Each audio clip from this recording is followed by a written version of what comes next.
কাঁকরোলগুলোকে কেটে নেব। কাঁকরোলগুলো দুটো কাটা হয়ে গেছে, প্রেশার কুকারে দিয়ে এটা একটা সেদ্ধ করে নেব।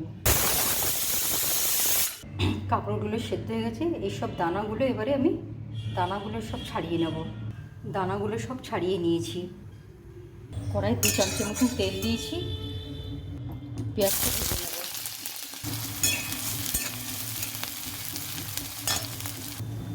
অল্প একটু পিঙ্ক সল্ট দেব।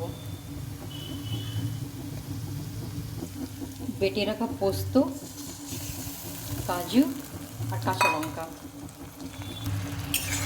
ওকে একটু ভালো করে নেড়ে নেব। অল্প একটু চিনি দিয়ে দেবো। দেখো পোস্তটা হয়ে গেছে, একটু নারকেল দিয়ে দেবো।